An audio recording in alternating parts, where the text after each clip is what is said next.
G'day everyone, and welcome back to the Big Swing No Ding podcast, sending those bales back to New South Wales since 2019. It's back with another episode of The Ding.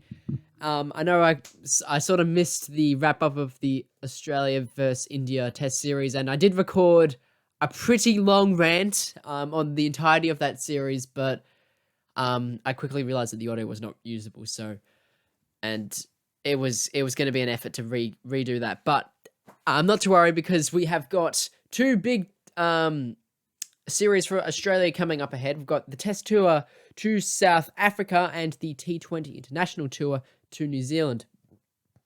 I won't just be talking about that in these next couple episodes. We're also going to try and scatter along some more worldwide episodes, particularly to do with the IPL auction that is coming up shortly.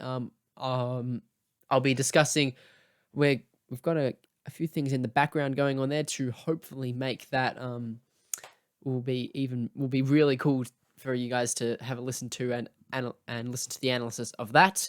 We'll also be looking forward to the England versus India series that's coming out, and what else? And then further on, the World Test Championship final, and all that good stuff. So, yeah, I'm kind of a bit jumpy today. I just got off the actually no, I won't tell you guys I won't tell you guys yet. Some of you already know why I'm so ecstatic at the moment, but just keep on the lookout for this on this podcast in the next couple weeks or so, because we've got something pretty special happening behind the scenes, and it is to do with the cult hero of Peter Hatzoglu that we have. Well, I don't even want to say cult hero because we've listened to what he's had to say, and he seems like a pretty decent bloke. So we're gonna, he seems pretty normal, So I don't really want to give him the label of cult hero, as he said in his interview. We're just gonna let him do his thing for the moment. But it is to do with him and the drama that we have somehow created, the trends that we have managed to blow up this summer, which is just absurd to think about. I still can't believe all the events of this summer. And if this is the first episode that you are seeing of the Big Swing Noting podcast due to these exterior circumstances, welcome along. I'm your host, Nelson Howard, and this is The Ding, where I sit in front of my world record, unofficial world record, collection of KFC buckets, and we're going to talk some cricket. So just today we have, for us, there have been has been announced by Cricket Australia about midday today was the Test touring squad to South Africa and the T20 international side to tour New Zealand. Both are will be going on concurrently, which is really cool. I wanted to get together an episode where I sort of we pick especially the T20 sides, because it's going to be like lots of debutants going in there, and it'll be more of a development series. But they ended up naming the side a bit earlier than I thought. So we'll get into that. And now we've already seen some interesting inclusions, especially just in general. And there's been a few. I've already read some of the social media comments, and there's lots of questions going on to be asked. So my goal today is to hopefully explain every selection to you, and then I'll also be giving my opinions as things go along. So they have named a 19-man squad for the Test Tour of South Africa, with Tim Paine obviously being the captain, followed by Sean Abbott, Alex Carey, Pat Cummins, Cameron Green, Marcus Harris, Josh Hazlewood, Travis Head, Moises Henriques, Marnus Labuschagne, Nathan Lyon, Michael Neser, James Pattinson, Will Pucovski, Steve Smith, Mitchell Stark, Mark Steketee, Mitchell Swepson, and David Warner. I don't know, 19-man squad. It's the first. I can't remember seeing like that large of a touring party. Like even the Ashes touring party that we had a couple years ago wasn't this big. As you have noticed in there, Alex Carey has been named for his first Test tour. It sort of seems interesting. Like, it's always just sort of felt like he's been there, ready to be called up, if needed, for like the last 2 or 3 years. But I guess not. He's just. I mean, I obviously know that he hasn't been on a Test tour yet, but it is kind of just, he hasn't done that yet, and he's finally been named in a touring squad for the Test series. And although like most people seem to think, oh, okay, maybe they're really putting the pressure on Payne for once here. You know, is his spot in jeopardy? No, no, it's not. It's my I think honestly, all this is just by reading what Trevor Hons had to say in his interview, it sounded like it's literally just for cover because the COVID protocols are so strict these days. They have to bring in someone else right now, and if they were to just someone to pluck someone from obscurity, or call someone up later, like, you know, if Payne and Carey both get injured, they wouldn't actually be able to, I don't think, call up like Josh Inglis or James Pearson or something like that. They'll probably have to give the gloves to like Marnus or something. But regardless, I think this is an exciting series for Alex Carey because they also float around the idea of him potentially being a specialist middle order bat, which personally I don't really buy into because if they were looking for an extra middle order bat, they would have selected Ben McDermott or they would have selected Nick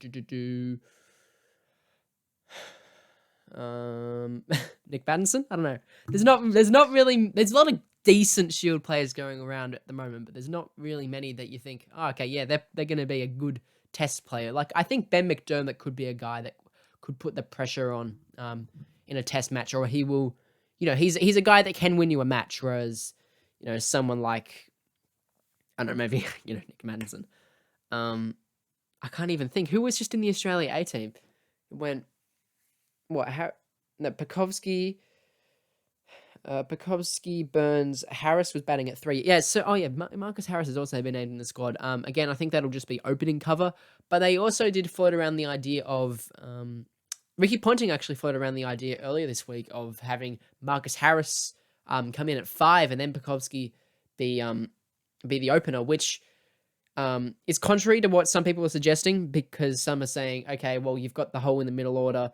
Marcus Harris has been making runs for fun in the Sheffield Shield, then you can slot him in at the 5 because his technique is like, it does look like it's something that's not going to be susceptible, like just to the new ball. Or I mean, no, was the wrong way to put it. It's something that will adapt to any real game situation. I think it'll really just stay the same. So I can sort of see the argument there, batting him at 5. But in that instance, like, why wouldn't you just play Bukowski there? Because, you know, I still believe that at some point Will Pekovsky will go back to his natural position at batting in the 3, 4, or 5 position, because that is just what he is. I think, you know, he's almost too good of a batsman to be opening at some point, which, you know, because, you know, David Warner, pretty good batsman, Alistair Cook, pretty good batsman, and or all these guys open the batting, Gordon Greenidge, Desmond Haynes, all these guys. So, you know, that's not saying like you don't just put your best batsman there, but I think he's so technically sound, but he's also susceptible. He's got such a good defense, but if you were to have a swinging new ball, like it's, you know, which we haven't seen in Australia for ages, but say, you know, we do get a swinging new ball out early, I think he could be more susceptible to nicking off because that is sort of his game plan or his game style. He does tend to, he's not like a defensive player by any means, but his, especially his first 60 balls or first 40, 60 balls are generally fairly passive. He looks to just build an innings that way and knock it around. And, you know, especially the first couple overs, he'll almost completely block. I think what it'd take him 14 balls to get off the mark in Sydney for his first test run. So I think eventually he will revert back to being a middle order batsman, but for the moment, I would imagine he would stay opening because yes, Marcus Harris has been making a lot of runs in Shield, and he could theoretically bat at 5, but you know who else has been making runs for fun in the Shield and actually can bat at 5 and is probably a way better long-term prospect than Marcus Harris? As Trevor said, like, sure, he didn't have a very good series just past against India, but he was, like, you know, I think Marcus Harris has sort of shown that he's not going to be that guy. Like, he's a decent reserve. Like, I'm fine with Marcus Harris being a reserve guy, you know. If someone gets injured, then he'll probably, like, chip in with 30 runs here or there, right? Which is fine. That's fine. I'm not expecting you to go and make 100 every match for Australia. But Travis Head, I really hope they keep in and they invest in him this series because out, if he they haven't like that's my point. So way back originally, by not picking Ben McDermott or the likes of him, they're sort of saying, okay, Travis, this is your team, like this is your spot to lose now. Because if he fails, I wouldn't imagine that they're gonna give Marcus Harris too much of a shot, right? And then you move down the order to Alex Carey, which sounds good in theory, but then you have to remember that Alex Carey averages 34 in first class cricket. This is just a side note. This is always bugged me with the Australian public and talking especially about Tim Payne. I say, oh, his batting is, he's not a good batsman. I'm sure he might be a good keeper, but you can go back to Alex Carey and he's also a good keeper and he's a way, way better bat. To that I say, Tim Payne's test batting average is better than Alex Carey's first class batting average. End of argument. I don't think I really need to elaborate much on that. And Alex Carey is probably a better batsman than what that suggests, but I think it does speak enough. And maybe that argument has suddenly become reversed and say, okay, well, Payne was good with the bat this series, but he was terrible with the gloves. And it's amazing how many people I have just over the last month have seen say, Payne is a terrible gloveman. We can't have that at test level. Bringing in Alex Carey. I mean, what can you say? Like, I can't really get mad at people because, people say that are just, they're casual fans, which is okay. It's fine to be a casual fan. But what I have a problem with is people being so blunt and attacking towards players when you don't actually know the full story. Tim Payne is in the highest echelon of test keepers in the world, right? He is one of, in terms of pure, test keeping skills, he's right up there with, the likes of Quinton de Kock. I think he's might even be better as a pure keeper than Quinton de Kock. The only, off the top of my head, the only guy I can sort of think of, BJ Watling's pretty good with the gloves. In terms of a pure all-round keeper and a batsman, I would probably go with BJ Watling. He's just very good at both things. In terms of just pure glove work, Ben Foakes has just been named in the English Test squad for the next tour, which is great because I believe he is the best wicketkeeper in the world behind the stumps. So I guess Tim Payne is with those guys is what I'm saying. And one bad series does not define who he is. He is we can't just forget how good he has been over the last 2 years. Well, no, it's been longer than 2 years. It feels like only yesterday he was just appointed captain. So what it's been? God, it's almost been 5 years now since he was ridiculously called up to the Ashes squad. Well, who were we searching for then? I reckon back then I was saying, what, Cameron Bancroft could be our next test keeper. That's kind of scary to think about. But anyway, at this moment, I think they're giving the keys to Travis Head to bat at the 5. And in that instance, provided that Pucovski is fit, it's almost a no-brainer. It'll be Warner, Pucovski, Labuschagne, Smith, Head. And then Green. Especially the not naming another batsman either plays perfectly into the hands of Cameron Green as well. Because I think it just shows that they have to persist with him now. And what we've seen in South Africa, to start their summer over there, I want to talk about it in another episode.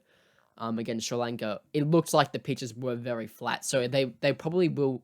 Australia will probably need another all rounder, and Marnus, he exists, but he's not a genuine option as a rotational player. And I think Cameron Green's technique does suit the South African conditions as it does the Australian conditions.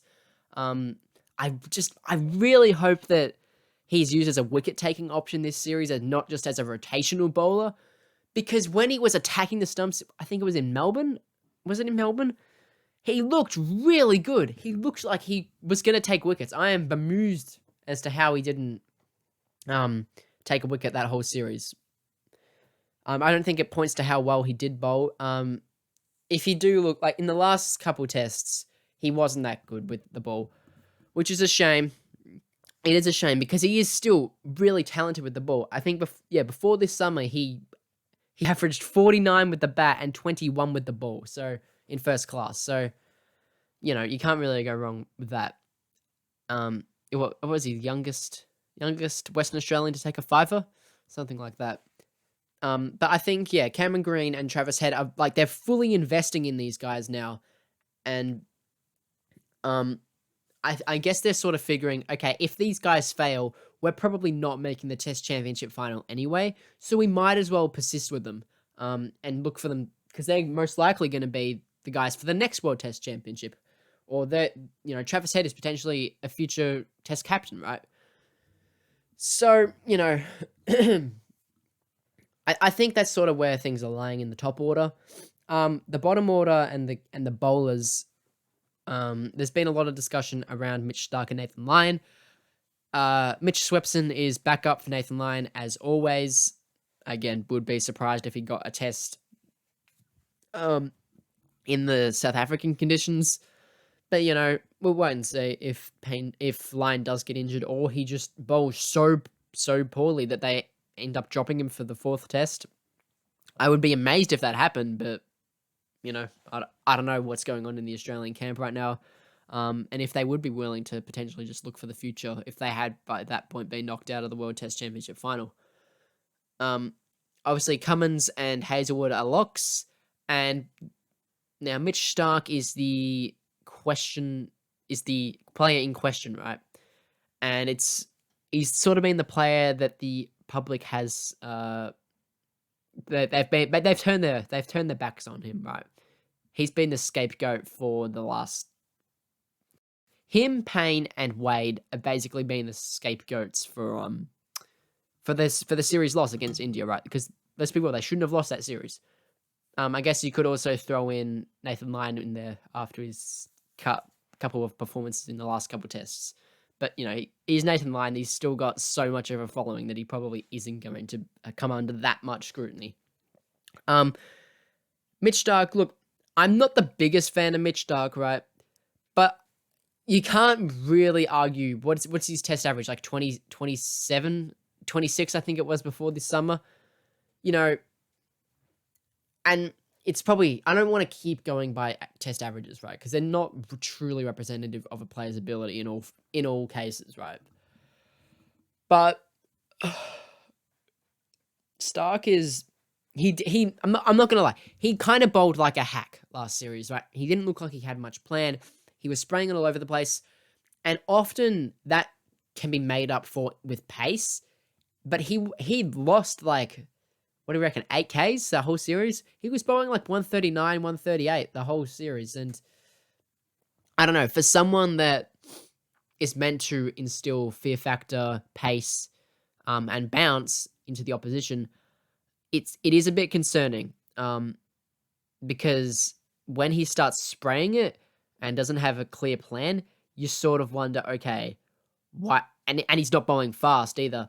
You sort of wonder, okay, why is he actually bowling then? Because, the good thing about Pat Cummins and Josh Hazelwood are, even when one thing goes wrong, right, they can revert to another. If Pat Cummins is sort of missing his bounce and his lengths, he can resort to pace, right? Because he can bowl fast enough. He can bowl 146 clicks.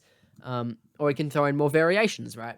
If Josh Hazelwood's variations aren't right, he can try and go for bounce onto the body.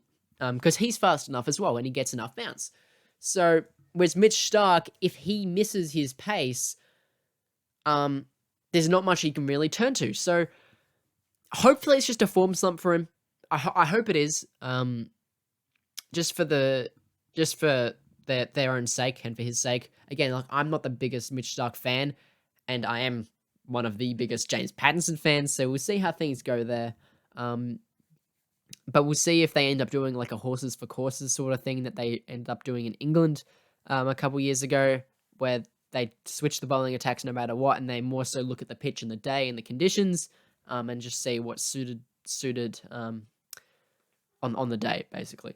So also in the squad for on the pace bowling front are Sean Abbott, James Pattinson, as we mentioned, Michael Neser, and Mark Steketee, right? Michael Neser, maybe this is the tour. Like, if they end up resting someone, I don't know. I think we could potentially see, if Australia are to lose the first test, we could potentially see more rotation, and we could see a couple of debuts. I think in that instance, they might even give Cummins a rest just because of how tireless he has been, and they want him to be in as good condition as possible for later in this year, right? So that's really the only instance I can see Michael Neser playing a test is if you're resting your frontline quicks, right? Because as decent of a bowler as he is, as good as he has been in the Shield, he's just good. He's just a good bowler. The thing with Mitch Starc is, right, even though like he can be a bit hacky or he can sort of spray stuff around, he has the potential to turn games on its head. Michael Neser, even though he's a consistently good bowler, I don't think that as a direct replacement for Starc, he is going to be that guy to flip out issues around, right? James Pattinson, he could be that guy. He is the sort of person who thrives on momentum, and he can tear away teams. He isn't bowling quite as fast as he did years ago before his injuries, but he still does hit the crease really hard, and he still puts it into the batsman at a high skill level, right? So, James Pattinson as a replacement for Starc would make the most sense to me, and that I think that is the first place that they would go. If, say, Josh Hazlewood were to get injured, then yeah, maybe Michael Neser, but it's still a loose link because like Josh Hazlewood, I say this just about every episode I talk about Josh Hazlewood. People forget that he bowls 140 clicks, right? So he's not dissimilar to the rest of them. So I don't know. Would you, given who is injured, right? Or you want to rest one of them, right? Would you change your replacement fast bowling stocks from Neser to Pattinson or vice versa? I don't know. I would probably stick with Pattinson the same way, but I'm just trying to think of ways that Neser could get a debut. The other man in the squad is Mark Steketee, and we're not going to talk about him. Actually, no, I will talk about him just because people are really confused on his inclusion, and I gotta say, I don't blame you. I don't really get it either. People are upset that Jai Richardson isn't on the tour, and I was initially, until I sort of realized, right, if he was on the tour, he would still probably be behind James Pattinson, right? If that, Michael Neser, and Sean Abbott. No, he'd be ahead of Sean Abbott, wouldn't he? I think so. Because at that rate, in that position, you just sort of want like consistently okay players that you want if things turn out really bad and if injuries like just absolutely strike the hell out of you and things take a turn for the worst, right?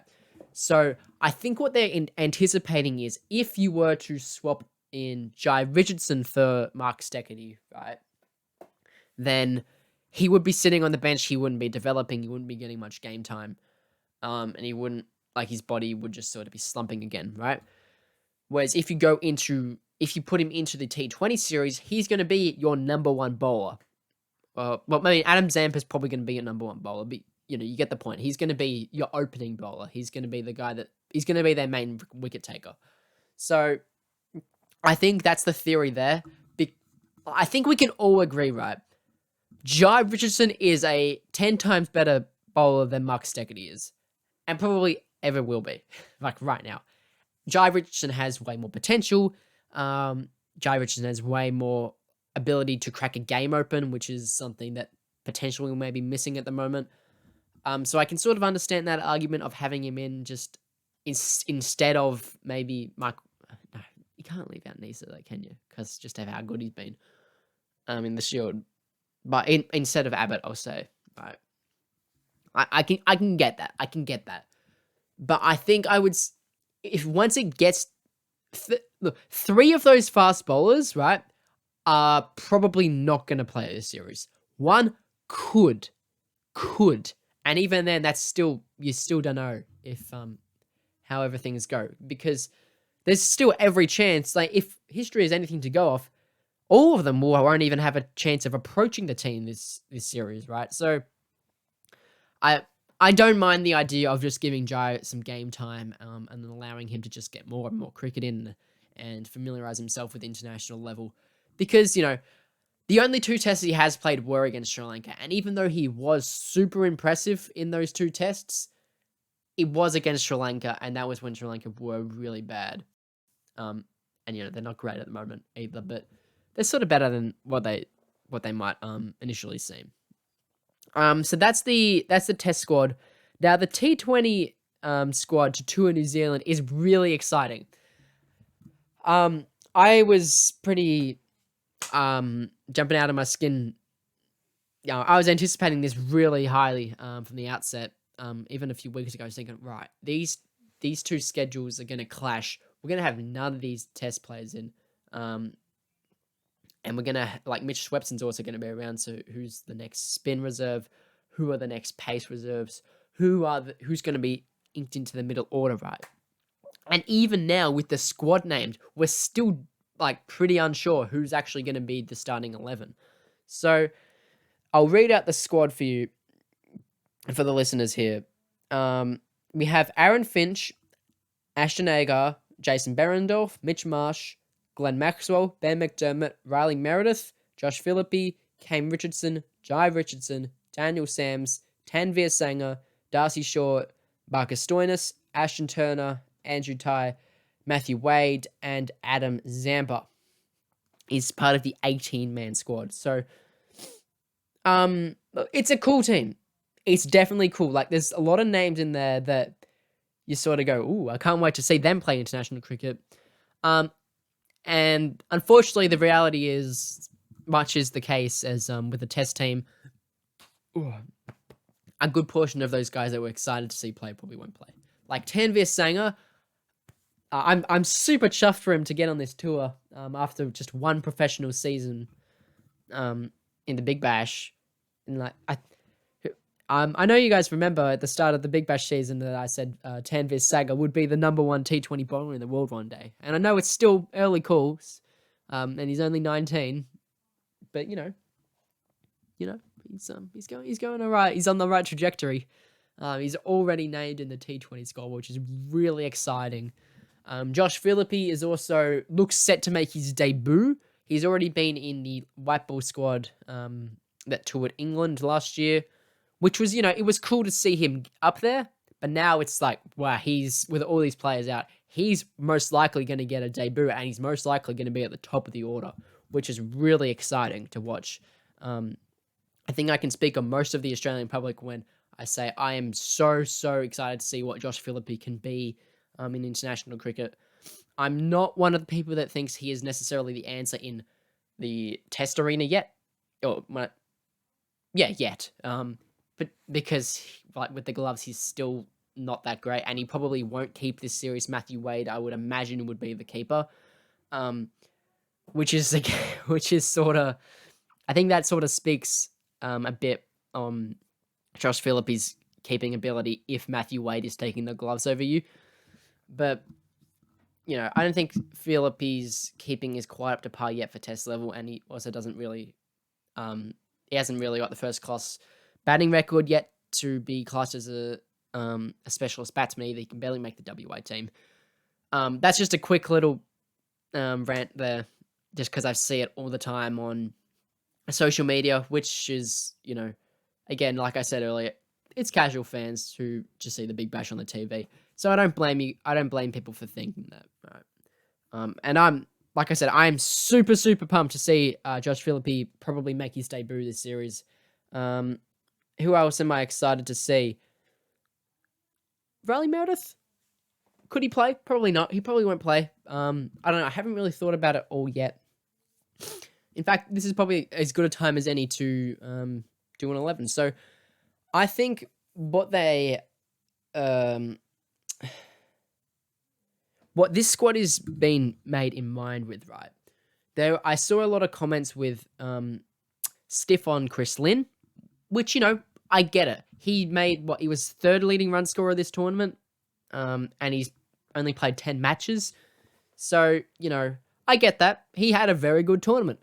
But what I think that this squad is aiming to do is, right, they're looking for the positions of which to be filled by the 2022 20 World Cup, right?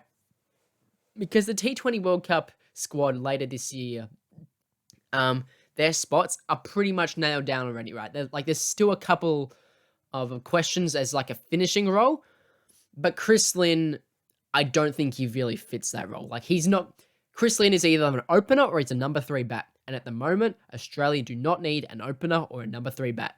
So, I think with that in mind, they're sort of looking for guys that we're gonna try these guys, see what the game styles are like, and try and sneak them into the number 5 or 6 role in the future, and then try and carry them over, develop them for the 2022 T20 World Cup, and just the team as in the future as a whole, right? So I think that is probably the explanation for why Chris Lynn hasn't made the squad. That in conjunction with the fact that he just wasn't that good when he did play international cricket for Australia, which is 4 years ago now. And when I say he wasn't that good, I mean he really was not that good at all. I don't think did he even make a score of a 20? So Aaron Finch retains his spot as captain. Very glad. I'm very glad. Some people, understandably, are upset that he's still around, given his pitiful tournament in the Big Bash this year, where he averaged 12. And he's just in terms of Supercoach, he's dropped down to $42,700. He actually went up by $500 in the last round, which is really funny. This is the first time he made cash all year. He started at 184K, I think. That was pretty funny. But I'm like, who else were they actually going to name as captain? I know Matthew Wade captained, I think one of the T20s against India, right? But nah. I don't. Where we can, where it's possible, let's just avoid giving Matthew Wade captaincy in any team, right? And Aaron Finch, I always resort to this thing with Ricky Ponting when he was touring the subcontinent, and I've probably said this on the podcast before, right? He only averaged like 20 or even below that touring the subcontinent at some point in his career, right? But because he's Ricky Ponting, they persist with him, right? You're not going to drop him because he is Ricky Ponting, and eventually in due time he made those big scores. And it's a similar story here, right? Aaron Finch is the captain of Australia, and he is such a high class player that you can't just drop him, right? You just got to persist with him because eventually you know that he will come good. Just quick note, same thing with David Warner in the Test side, right? We all know that he's going to turn good eventually, so don't try and say that he should be dropped either, because really, like, who else are you going to replace? We've got no Test reserve openers at the moment. Yes, Aaron Finch will be opening at the top. Now, the easy thing to do here would be say Marcus Stoinis take the number 2, right? But I think Marcus Stoinis, I think they're still going to try really, really hard to make him a finisher. Because if they can do that and they can get his bowling overs, that fills a massive, massive hole for their white ball team, and especially going into the T20 World Cups. So the sixth spot. So you'll have, just in the bowlers, you'll have Hazelwood, Zampa, Stark, Cummins, and then you'll need a 5th bowler, which in India it'll probably be Ashton Agar. 7, yeah. So that's your 7 through to 11. So I guess Stoinis would be the 5. it's always nice to have 6 bowlers. You don't want to have 5 bowlers that you just have to rely on, because if one of them gets tonked, like Ash and Agar could easily get tonked, and then you want to just get 2 overs out of Marcus Stoinis, which is totally cool. Because if Ash and Agar does go at 11 and over in his first 3 overs, who do you give the ball to? Aaron Finch? Steve Smith? Like, you don't want to be doing that. Or you just have to bowl out Ash and Agar going at 14 and over or whatever. So it's always good having an all-rounder in the team, and they don't have that in the T20 format as of now. So I wouldn't be surprised if Marcus Stoinis does play the 5 role here, or if he even plays a 6. Maybe Daniel Sams will they'll try and pick at the 6. I'm really not sure who they're going to be as the finisher. Mitchell Marsh, if he's fit, I guess. They've tried that before, but they may get impatient with it if he does. If he screws up in the first 2 matches, then they'll look to go with someone else, which is it's fine. But what I also there's so many different combinations here. Josh Phillippi has more potential to do that, right? He is a guy that, although I think he's opened in every T20 match he's ever played, right? Actually, maybe not in the IPL. I can't remember where he batted for RCB. But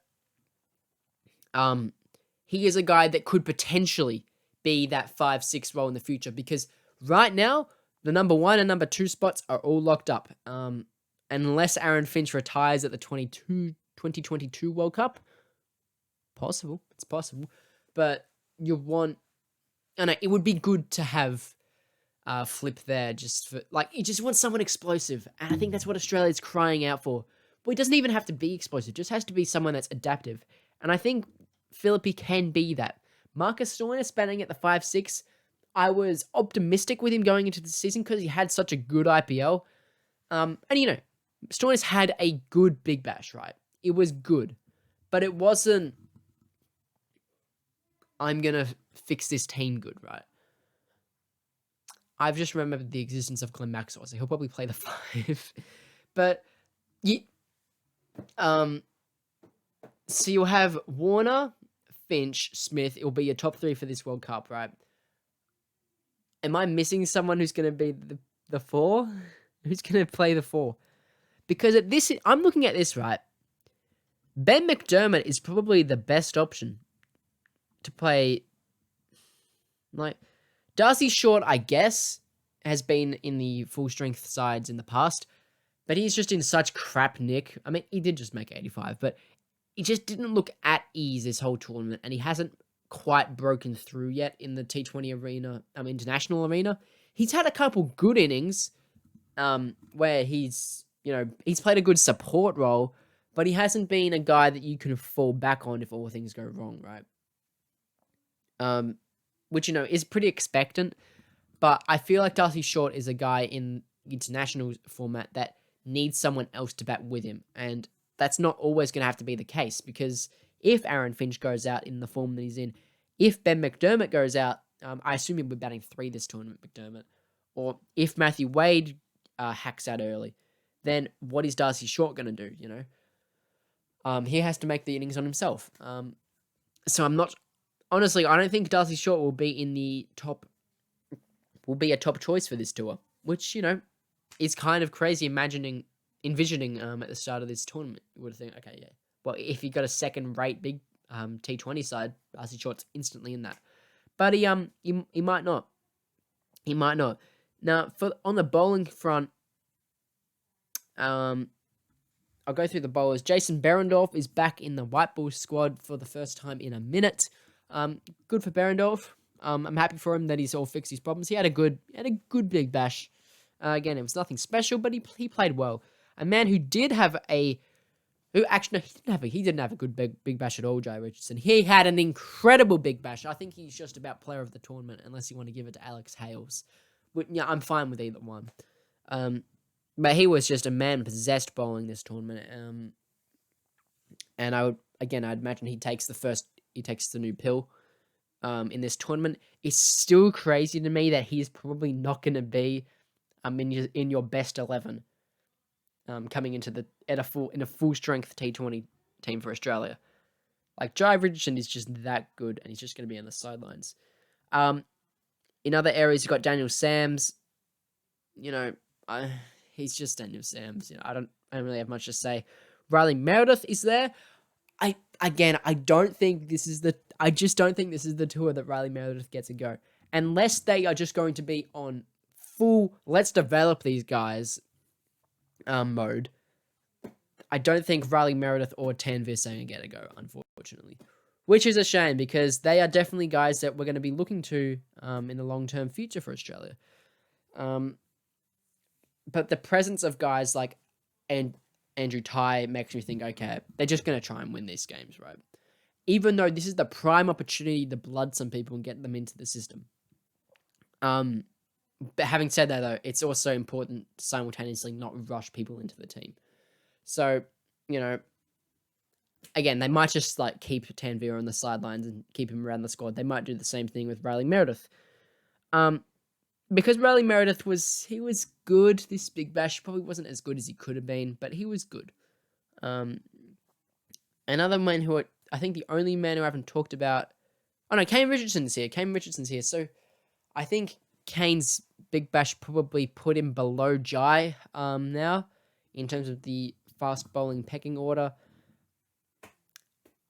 He's still probably ahead of Jason Berendorf and Andrew Ty. I still don't know if Andrew Ty is the man. I think he's just sort of been worked out at this point. I mean, international cricket. And my worry with this attack is, like, even though it's really cool to see some new faces, we're playing in New Zealand, right?